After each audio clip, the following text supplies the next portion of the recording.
ഇപ്പോൾ ടാറ്റ മോട്ടോഴ്സിന് ഒരു കാലത്ത് പെട്രോൾ എഞ്ചിൻ ഉണ്ടാക്കാൻ അറിയില്ല എന്ന് പലരും പറഞ്ഞിരുന്നു. ഒരു ക്രീമിനെസ് ഉണ്ട് ഈ എഞ്ചിന്, അതെനിക്ക് ഇഷ്ടപ്പെട്ടു. അതായത് തീർത്തും സ്മൂത്തായ ഒരു റൈവ് ബാൻഡാണ് ഈ വണ്ടി തരുന്നത്.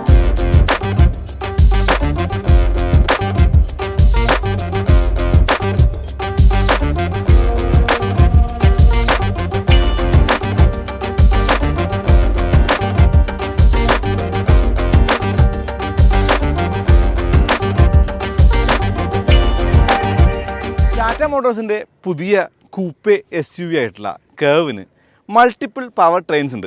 Diesel, petrol, electric. പെട്രോൾ 2 ഉണ്ട്.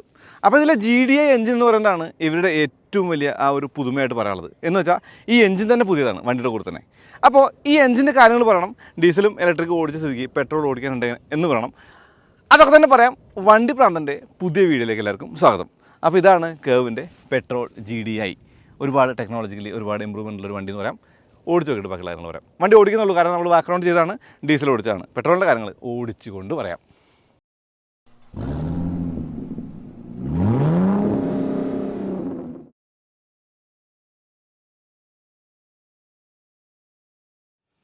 ടാറ്റ കൗ പെട്രോളിൽ 2 എൻജിൻ ഓപ്ഷൻസാണ്.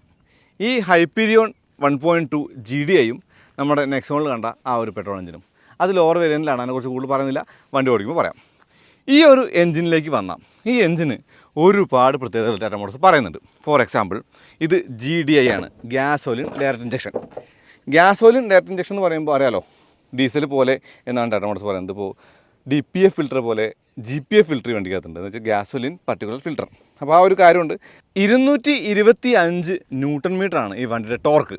കൂടാതെ 125 PS 125 ആ ഒരു PS പവറുണ്ട്. 1.2 ലിറ്റർ 3 സിലിണ്ടർ പെട്രോൾ എഞ്ചിനാണിത്. GDI gasoline direct injection. അപ്പോൾ ഇതിൻ്റെ ടർബോ കണ്ടോ, ടർബോയുടെ പൈപ്പിംഗ് കണ്ടോ. ഈ പൈപ്പിങ്ങിനോട് പോകുമ്പോൾ ഇവിടെ നിങ്ങൾക്ക് ആ ഒരു ഇലക്ട്രിക് ആക്ച്വേറ്റർ കാണാം. ടർബോയുടെ ആ ഒരു വേരിയബിൾ ജോമെട്രിയുടെ ബാക്കിയുള്ള പൈപ്പിംഗ് അവിടെ കാണാം. പിന്നെ ഈ വണ്ടിക്കും ഷെനോൺ ആണ് ഈ പൈപ്പ്, എയർ ഫിൽറ്ററിൻ്റെ പൈപ്പ് എന്ന് പറയുന്നത്. അപ്പോൾ ഇതും ഷോർട്ടറാണ്, ഇത് ഇതുവരെ ഉള്ളൂ. ഡീസലിൻ്റെ പോലെ ഇങ്ങോട്ടല്ല, അതുകൊണ്ട് ഡിപ്സ്റ്റിക്കിൻ്റെ ഇടയിൽ പെടുന്ന പ്രശ്നമൊന്നുമില്ല. പിന്നെ ഡ്യുവൽ മാസാണ് ഫ്ലൈ വീല്. അത് ഡീസലിൻ്റെ പോലെ മാനുവലിന് വ്യത്യാസമില്ല. ഇതിൻ്റെ കൂടെ ആ ഒരു DCIയും ഉണ്ട്. 6 സ്പീഡ് മാനുവലുണ്ട്, നമ്മൾ ഓടിക്കുന്നത് മാനുവലാണ്. പിന്നെ ഈ ഒരു ഫോം എല്ലാം കണ്ടില്ലേ, അവിടെ കണ്ടോ, ഇവിടെ കണ്ടോ. അപ്പോൾ NVHൻ്റെ ഒരു കാര്യങ്ങൾ ചെയ്യാനായിട്ട് ഒരുപാട് കാര്യങ്ങൾ ചെയ്തിട്ടുണ്ട് എന്നാണ് ടാറ്റ മോട്ടോഴ്സ് പറയുന്നത്. അപ്പോൾ ഇതിനകത്ത് നമ്മൾ ആ ഒരു അക്വാസ്റ്റിക് ഫോം കണ്ടില്ല, അടിയിലുണ്ടാവും, ആ സമ്പിൻ്റെ അവിടെ ഉണ്ടെന്ന് പറയുന്നു. അപ്പോൾ പുതിയ എഞ്ചിനാണിത്. പുതിയ എഞ്ചിൻ്റേതായിട്ടുള്ള എല്ലാവിധമായിട്ടുള്ള ആ ഒരു ഫീച്ചേഴ്സും അവർ വിശദമായിട്ട് തന്നെ പറഞ്ഞിട്ടുണ്ട്. നീറ്റായിട്ടുള്ള എഞ്ചിൻ വേണം. പിന്നെ ഇവിടെ ആ ഒരു ബോണറ്റിന് ഇൻസ്റ്റേഷൻ കാണാം. അപ്പോൾ ഇതാണ് ടാറ്റ കൗവിൻ്റെ ഏറ്റവും പുതിയ GDI എഞ്ചിൻ. ബോഷിൻ്റെ ഫ്യൂൽ ഇഞ്ചക്ഷൻ സിസ്റ്റമാണ്. ഡീസലിൻ്റെ പോലെ എന്ന് പറയുമ്പോൾ ആ ഒരു പ്രഷറിൻ്റെ വ്യത്യാസം മാത്രമേ പറയുള്ളൂ. അല്ലെങ്കിൽ പ്രോപ്പർലി ഡീസൽ പോലെ എന്ന് പറയുന്നത് DPF എന്ന് പറയുമ്പോൾ പോലെ GPF ഗ്യാസോലിൻ പർട്ടിക്കുലർ ഫിൽറ്റർ അടക്കമുള്ള എല്ലാ കാര്യങ്ങളും ഈ ഒരു വണ്ടിക്ക് അവർ കൊടുത്തിട്ടുണ്ട്. ഇനി ഇതാണ് മാനുവൽ ഗിയർ ബോക്സ്. ഗിയർ ബോക്സിൻ്റെ സ്വഭാവത്തിന് ഒന്നാണ്. ഇലക്ട്രിക് പാർക്ക് ബ്രേക്ക് ഉണ്ട്, ഇവിടെ ഓട്ടോ ഹോൾഡ് ഉണ്ട്, മോഡുകളുണ്ട്. ഈ വണ്ടി എന്ന് പറയുന്നത് പെട്രോൾ വണ്ടി എന്ന് പറയുന്നത് സിറ്റി മോഡലാണ് സ്റ്റാർട്ടാവുന്നത്, സ്പോർട്സ് മോഡലല്ല, അൺലൈക്ക് ഡീസൽ. ടാറ്റ മോട്ടോഴ്സിൻ്റെ പെട്രോൾ എഞ്ചിൻ. ഇപ്പോൾ ടാറ്റ മോട്ടോഴ്സിന് ഒരു കാലത്ത് പെട്രോൾ എഞ്ചിൻ ഉണ്ടാക്കാൻ അറിയില്ല എന്ന് പലരും പറഞ്ഞിരുന്നു. അവിടെ നിന്ന് അങ്ങോട്ട് നമ്മൾ ഒരുപാട് എഞ്ചിനുകൾ കണ്ടു. JTBയുമായിട്ടുള്ള കൂടിയിട്ടുള്ള എഞ്ചിൻ കണ്ടു, ടിയാഗോയിൽ എഞ്ചിൻ കണ്ടു, നെക്സോണിലെ എഞ്ചിൻ കണ്ടു. ഓക്കെ, നെക്സോണിലെ എഞ്ചിൻ്റെ ഒരു അപ്ഗ്രേഡ് എന്ന നിലയ്ക്കാണ് കേവിലെ ഈ ഒരു ഹൈപ്പീരിയോണിൻ്റെ ആ ഒരു GDI കാണുന്നത്, ഹൈപ്പീരിയോൺ GDI കാണുന്നത്. ഈ ഒരു എഞ്ചിൻ എന്ന് പറയുന്നത് ഗ്യാസോലിൻ ഡയറക്റ്റ് ഇഞ്ചക്ഷനാണ്. എന്നുവെച്ചാൽ ഡീസൽ പോലുള്ള ഇഞ്ചക്ഷനാണ് ടാറ്റ മോട്ടോഴ്സ് പറയുന്നത്. അങ്ങനെ പറയുമ്പോൾ ഇതിന് ആ ഒരു എന്താ പറയുക, ബോഷിൻ്റെ ഫ്യൂവൽ ഇഞ്ചക്ഷൻ സിസ്റ്റമാണ് യൂസ് ചെയ്യുന്നത്. പ്രത്യേകിച്ചും മൈലേജിന് എഫിഷ്യൻസിയാണ് ഒരു കാര്യമായിട്ട് ട്രീറ്റ് ചെയ്തിരുന്നത്. അതുകൊണ്ട് തന്നെ ഈ വണ്ടി ഓടിക്കാനായിട്ട് അത്യാവശ്യം ആ ഒരു എഫിഷ്യൻ്റ് ആണെന്ന് കാണാം. മൈലേജ് കാണുന്നുണ്ട് നല്ലതായിട്ട്, ഒരു 10-12 കിലോമീറ്റർ എനിക്ക് കാണുന്നുണ്ട് ഇപ്പോൾ. അപ്പോൾ ഞാൻ കാല് കൊടുത്ത് ഓടിക്കുമ്പോഴേ ഇത് ഫാസ്റ്റാണ്. ഡീസലുമായിട്ടൊരു കമ്പാരിസൺ എന്ന് പറയുന്നത് തീർത്തും ഇവിടെ കുറവെന്നല്ല, അങ്ങനെ കമ്പാരിസൺ ചെയ്യേണ്ട കാര്യമില്ല. ഏറ്റവും ബെറ്റർ EV ആണ്, പിന്നെ ബെറ്റർ പെട്രോളാണ്, പിന്നെ ഡീസൽ വരുന്നുള്ളൂ. EVയുടെ ആ ഒരു സെൻറ്റർ ഓഫ് ഗ്രാവിറ്റിയുടെ ആ ഒരു അഡ്വാൻറ്റേജും ബാറ്ററിയുടെ വെയിറ്റും കാരണം ആ വണ്ടി കുറച്ചുകൂടി പ്ലാൻഡാണ്. നമുക്ക് ഓടിക്കുമ്പോൾ ഒരു ഇത്തിരി വെയിറ്റ് ഒക്കെ ഫീൽ ചെയ്ത് നല്ല രസമായിട്ട് ഓടിക്കാൻ പറ്റും. ഇത് ഒരു ഇത്തിരി ലൈറ്റർ സൈഡാണ്. ഇപ്പോൾ ഡീസൽ നമ്മൾ കാലെടുത്തെടുക്കുമ്പോൾ നേരത്തെ ആ ഒരു വീഡിയോയിൽ പറഞ്ഞു, എനിക്ക് തോന്നി അഡാസിൻ്റെ ആ ഒരു ഇൻ്റർവെൻഷൻ ആണോ അതല്ല വൈബ്രേഷൻ ആണെന്ന് മനസ്സിലാവാത്തൊരു സംഭവം ഉണ്ടെന്നുള്ളത്. ഈ വണ്ടിക്കും അതുണ്ട്. നമ്മൾ ആദ്യ ജനറേഷൻ നെക്സോണില്ലേ, അല്ലെങ്കിൽ ആദ്യ ജനറേഷൻ ആ ഒരു EVകൾ ഓടിക്കുമ്പോൾ കിട്ടുന്നൊരു ഫീലില്ലേ, കാല് കൊടുത്തങ്ങ് ഓടിക്കുമ്പോൾ ഫ്രണ്ട് അങ്ങ് ലൈറ്റ് ആവുന്നതും സ്റ്റിയറിംഗിൽ ഒരു വൈബ്രേഷൻ വരുന്നതും അത് കൂടുതലായിട്ട് ഡീസലുണ്ട്. സെയിം സംഗതി നമുക്ക് പെട്രോളിലും കാണാൻ പറ്റും ഒരു പരിധി വരെ. ഈ മാനുവൽ ഷിഫ്റ്റിംഗ് എന്ന് പറയുന്നത് 6 സ്പീഡാണ്. ഷിഫ്റ്റ് ചെയ്യാൻ ബുദ്ധിമുട്ടില്ല. ക്ലച്ചിൻ്റെ ആ ഒരു പൊസിഷൻ കുറച്ച് മുകളിലായതുകൊണ്ട് നമ്മൾ കാല് പൊക്കിച്ച ഉടനെ ഒരു കാര്യം കണ്ടു. പിന്നെ 6 സ്പീഡ് ഗിയർ ബോക്സ് ആണ്, റിവേഴ്സ് കോളറാണ്. ഓക്കെ, അതൊന്നും വലിയ കൺഫ്യൂഷൻ ഉണ്ടാകുന്നില്ല. നോച്ചിയാണ് ഗിയർ ബോക്സ്, പക്ക പെർഫെക്റ്റ് ആയിട്ടുള്ള ഒരു ഗിയർ ബോക്സ് അല്ല, അല്ലെങ്കിൽ ഒരു ഗിയർ ഷിഫ്റ്റിംഗ് അല്ല, നോച്ചിയാണെന്ന് തന്നെ പറയാം. ടാറ്റ മോട്ടോഴ്സിൻ്റെ ഇംപ്രൂവ്ഡ് വേർഷൻ എന്ന് കണ്ടാൽ മതി. അപ്പോൾ ലൈറ്റാണ് ക്ലച്ച് എന്ന് പറയാം. ക്ലച്ചിൻ്റെ ത്രോ എന്ന് പറയുന്നത് കുറച്ച് കൂടുതലാണ്. ഞാൻ പറഞ്ഞില്ലേ, മുകളിലേക്ക് വരുമ്പോഴാണ് വണ്ടി എടുത്ത് പോകുന്നത്. ഓടിക്കാൻ എങ്ങനെയാണെന്ന് വെച്ചാൽ ഇത് കുറച്ചും കൂടി ഫാസ്റ്റ് ആണെന്ന് ഞാൻ പറഞ്ഞു. അപ്പോൾ ഇതിൻ്റെ 125 PS പവറും 225 Nm ഓഫ് ടോർക്കും എന്ന് പറയുന്നത് തീർത്തും ആ ഒരു ഫ്ലാറ്റ് ടോർക്ക് അതുപോലെ തന്നെ ഫീൽ ചെയ്യുന്നുണ്ട്. എനിക്ക് തോന്നുന്നു ആ ഒരു ടർബോയുടെ ഇലക്ട്രിക് ആക്സിലേറ്ററുള്ള ആ ഒരു വേരിയബിൾ ജോമെട്രിക് ടർബോ തീർത്തും നന്നായി തന്നെ വർക്ക് ചെയ്യുന്നുണ്ട്. കുറഞ്ഞ മോഡലുകളിൽ സാധാ ടർബോ പെട്രോളാണ് 1.2, ഇത് GDI ആണ് എന്നുള്ളതാണ് വ്യത്യാസം. സ്റ്റിയറിങ്ങിൻ്റെ ആ ഒരു വൈബ്രേഷനും അല്ലെങ്കിൽ ആ ഒരു നെർവസ്നെസ്സും മാറ്റി നിർത്തിയാൽ വണ്ടി അത്യാവശ്യം നല്ല കൺട്രോളബിൾ ആണ്, നീറ്റാണ് കാര്യങ്ങളൊക്കെ. പിന്നെ ഇതിൻ്റെ റൈഡ് ക്വാളിറ്റി കൊള്ളാം. ഇപ്പോൾ ഡീസലിന് കുറച്ചും കൂടി സ്റ്റിഫ് തോന്നി, പെട്രോളിന് കുറച്ചും കൂടി ഒരു സോഫ്റ്റ് സൈഡിലേക്കാണ് വരുന്നത്. അതായത് എനിക്ക് ഇതിനകത്താണ് കുറച്ചും കൂടി ഒരു കുഷ്ണി ഫീൽ ഹൈവേയിൽ തോന്നിയത്. പക്ഷേ മോശം റോഡിലെത്തിയപ്പോഴേ ബോട്ടം അപ്പ് വേഗം ചെയ്യുന്നുണ്ട്. എന്ന് വെച്ചാൽ ഇതിൻ്റെ ബോട്ടം സ്റ്റോപ്പറിൽ പെട്ടെന്ന് പോയി ഇടിക്കുന്നുണ്ട് പെട്രോളിൻ്റെ. ഡീസലിൻ്റെ അങ്ങനെ തോന്നിയില്ല. ഡീസൽ കുറച്ചും കൂടി സോഫ്റ്റ് ആണ് ആ ഒരു ബാക്കെല്ലാം ഇറങ്ങി കയറുമ്പോൾ എന്നുള്ളതാണ്. ബോർഡ് റോൾ ഉണ്ട്, ഇപ്പോൾ ഡീസലിനും ഉണ്ട് പെട്രോളിനും ഉണ്ട്. ബോർഡ് റോൾ ഇല്ലാത്ത വണ്ടിയല്ല, കാരണം ഗ്രൗണ്ട് ക്ലിയറൻസ് SUV-യുടെ പോലെയാണ് ലുക്ക് കൂപ്പയാണെങ്കിലും. പിന്നെ ഇതിൻ്റെ ഒരു ഇരിപ്പ് നല്ലതാണ്, നമുക്ക് ബോണ്ടൊക്കെ കാണാനുള്ള കാര്യമൊക്കെ ശരിക്കും നല്ലൊരു കാര്യമായിട്ട് കാണാം. അപ്പോൾ ശരിക്കും ഷിഫ്റ്റ് ചെയ്ത് ഓടിക്കുമ്പോഴേ ഇതിൻ്റെ ഒരു ഫ്ലാറ്റ് ടോർക്ക് കർവ് എന്നവർ പറയുന്ന കാര്യം ടെസ്റ്റ് ചെയ്യാൻ വേണ്ടി ഞാൻ ആ 4ാമത്തെ ഗിയറിലാണ് വണ്ടി എടുത്തത്. 4ാമത്തെ ഗിയറിൽ നമ്മൾ പോകുന്നത് ഏറ്റവും കുറഞ്ഞ 40 സ്പീഡിലാണ്. ഇപ്പോൾ 40 സ്പീഡിലായിട്ട് ഇൻ ഗിയർ ആക്സിലേഷൻ നോക്കാം. 4ാമത്തെ ഗിയറാണ് കേട്ടോ, 6ാമത്തെ ഗിയറാണ്, സോറി, അത് ഓവർക്കിലാണ്, 5ആക്കി 4ആക്കാം. ഓക്കെ, 4ആണ്. 4 പോകുമ്പോൾ ഒന്ന് കാലോടക്കാള പരിപാടിയാണ്. കാല് കൊടുത്തു കഴിയുമ്പോൾ ആ ഒരു സ്റ്റഡി ആയിട്ട് ഇങ്ങനെ സ്പീഡ് പോകുന്നുണ്ട്. വണ്ടി അത്ര ഒരു പവർ ഇല്ലായ്മ തോന്നുന്നില്ല. കയറിയങ്ങ് പോയി അല്ലേ. അപ്പോൾ NVH-ൻ്റെ കാര്യം പറയണം. NVH നന്നാക്കാൻ വേണ്ടി ഡ്യുവൽ മാസ് ഫ്ലൈ വീൽ കൊടുത്തു, കുറേ അധികം പാഡിങ്ങൾ കൊടുത്തു, കുറേ മൗണ്ടിങ് ചേഞ്ചസ് വരുത്തി എന്നൊക്കെ പറഞ്ഞില്ലേ.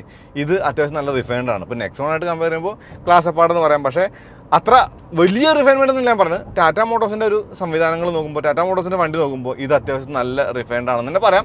പിന്നെ 4 സിലിണ്ടർ ഡീസലാണ്, ഇത് 3 സിലിണ്ടറാണ്. അപ്പോൾ 3 സിലിണ്ടർ 4 സിലിണ്ടറുമായിട്ടുള്ള ആ ഒരു എന്താ പറയുക വിറയിലുണ്ടോ എന്ന് വെച്ചാൽ, എനിക്ക് സ്റ്റാർട്ട് ചെയ്തപ്പോൾ ഡീസൽ കിട്ടിയ ഒരു വിറയിലൊന്നും പെട്രോൾ കിട്ടിയില്ല. പെട്രോൾ കുറച്ചും കൂടി സ്മൂത്തർ സൈഡ് ആണെന്ന് പറയാം. അപ്പോൾ ഇതിൻ്റെ കാര്യങ്ങളൊക്കെ ഡീസൻ്റ് ആണ്, നീറ്റാണ് എന്നുള്ളതാണ്. ടാറ്റ മോട്ടോഴ്സിൻ്റെ ആ ഒരു വണ്ടികൾ ഓരോ പുതിയ മോഡൽ വരുമ്പോഴും അതിൻ്റെ സവിശേഷതകൾ കൂടുന്നതിനൊപ്പം അതിൻ്റെ ആ ഒരു കാര്യങ്ങളും മാറുന്നുണ്ട്. ഇപ്പോൾ അഡാസ് ആണെങ്കിലും ക്രൂയിസ് കൺട്രോൾ യൂസ് ചെയ്ത് പോകുമ്പോൾ നമുക്ക് ആ ഒരു ഇരുന്ന് ലൈൻ ചേഞ്ചൊക്കെ വണ്ടി സ്വയം നോക്കി ആ ഒരു കാര്യത്തിൽ പോകണം. സ്റ്റിൽ നമ്മളതൊന്നും ഇവിടെ റെക്കമെൻഡ് ചെയ്യുന്നില്ല. പക്ഷേ നമുക്ക് ആ ഒരു സപ്പോർട്ടൊക്കെ ഉണ്ട് എന്നുള്ളത് ഗുണമാണ്. അപ്പോഴും ഞാൻ പറയുന്നത് അഡാസ് ലെവൽ 2 എന്ന് പറയുന്ന ഒരു കാര്യം ഈ വണ്ടിക്ക് വന്ന് ഏറ്റവും മികച്ച ഗുണമായി കാണുന്ന അഡാപ്റ്റീവ് ക്രൂസ് കൺട്രോളാണ്. അതുപോലെ ആ ഒരു കൊളീഷൻ വാർണിങ്ങും കൊളീഷൻ അസിസ്റ്റൻസും ഒക്കെ നല്ലതാണ്. Anti collision anti collision assistance, collision ചെയ്യുമ്പോൾ ബ്രേക്ക് ചെയ്യുന്ന കാര്യമാണ് പറഞ്ഞത്. ഓക്കെ, വേർഡുകൾ മാറിയേക്കാം, കാര്യം ഒന്നാണ്. പിന്നെ ഇതിൻ്റെ ഈ ഒരു കാല് കൊടുത്ത കയറി പോകുന്നൊരു ഫീല് എനിക്ക് ഇഷ്ടപ്പെടുന്നത് പെട്രോളാണെന്ന് നിസ്സംശയം പറയാം. ചുമ്മാ കാല് കൊടുത്ത വണ്ടിയിൽ പാഞ്ഞ് കയറി പോകുന്നൊരു സംഭവമുണ്ട്. 100 കിലോമീറ്റർ വേഗം എത്തുന്ന വേഗമാണ്. ഒരു ക്രീമിനെസ് ഉണ്ട് ഈ എഞ്ചിന്, അതെനിക്ക് ഇഷ്ടപ്പെട്ടു. അതായത് തീർത്തും സ്മൂത്തായ ഒരു റൈവ് ബാൻഡാണ് ഈ വണ്ടി തരുന്നത്. ഇപ്പോൾ എനിക്ക് തോന്നി ടർബോ പെട്രോൾ ആണല്ലോ, അപ്പോൾ ലോ എൻഡ് ആയിരിക്കും ഏറ്റവും മികവ്. പക്ഷെ അല്ല, മിഡ് റേഞ്ചും കൊള്ളാം. ടോപ്പ് എത്തുമ്പോൾ മാത്രമാണ് ആ ഒരു പവർ ലോസ് ആവുന്ന ഒരു ഫീൽഡ്. പക്ഷേ അതൊന്നും ആ ഒരു ടോപ്പ് എൻഡിലേക്ക് എത്താനുള്ള അത്രയും റോഡുകൾ നമ്മുടെ നാട്ടിലില്ലാത്തതുകൊണ്ട് അത് അത്ര പെട്ടെന്ന് നിങ്ങൾക്ക് ഫീൽ ചെയ്യാൻ ചാൻസ് ഇല്ല.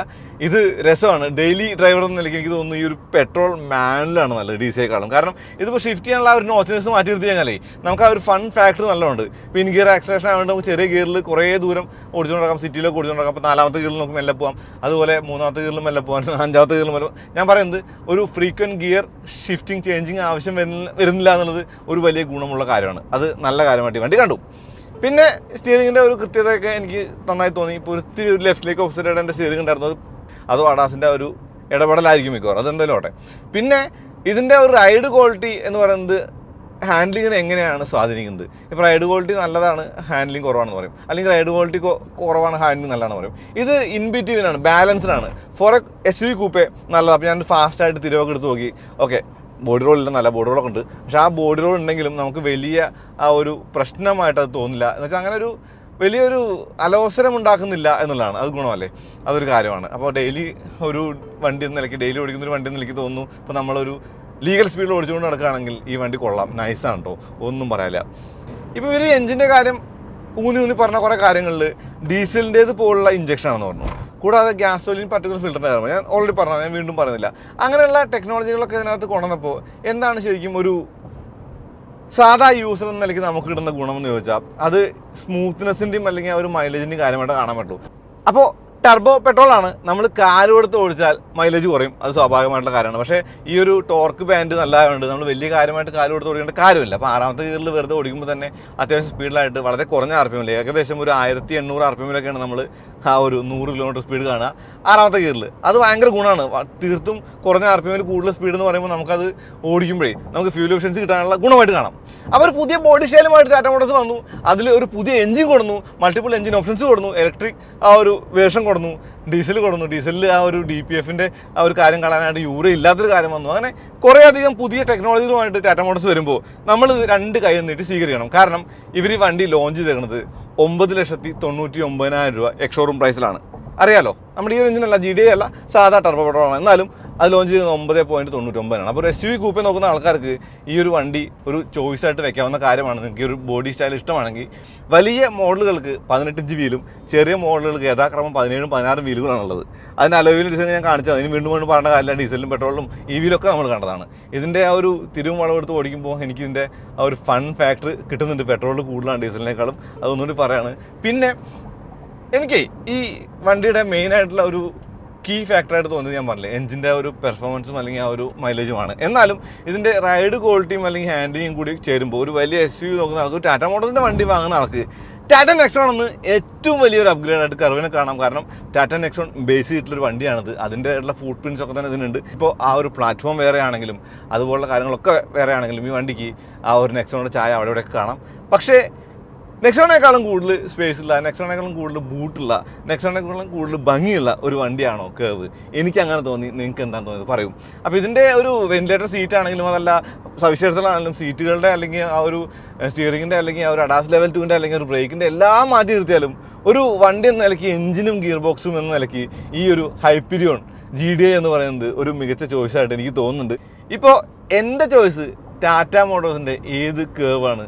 ഞാൻ പറയും ഓടിക്കാൻ ഫണ്ണിനാണെങ്കിൽ ഈ ഒരു പെട്രോളാണ്, അതല്ല ഡെയിലി യൂസിനാണെങ്കിൽ ഡീസലും. അപ്പോൾ അത്രേ ഉള്ളൂ. ശരിക്കും പറഞ്ഞാൽ ഒരു വണ്ടി നോക്കുകയാണെങ്കിൽ നിങ്ങൾ ഉറപ്പായിട്ട് ഓടിച്ച് നോക്കേണ്ട വണ്ടിയായിട്ട് നമുക്കിതിനെ കാണാം. കാരണം ടാറ്റ മോട്ടോഴ്സിൻ്റെ എല്ലാവിധ ഇന്നോവേഷൻസും എല്ലാവിധ ആ ഒരു ഇമ്പ്രൂവ്മെൻറ്റ്സും കൊണ്ടുവരാൻ ശ്രമിച്ചിട്ടുള്ള ഒരു വണ്ടി ആയതുകൊണ്ട് തന്നെ അതിൻ്റെതായിട്ടുള്ള ഒരു ഗുണങ്ങൾ ഈ വണ്ടിക്ക് ഉണ്ട് എന്നുള്ളതാണ്. അപ്പോൾ അത്രേ ഉള്ളൂ. അടുത്ത വീഡിയോ വീണ്ടും വരാം. അതുവരേക്കും നന്ദി, നമസ്കാരം.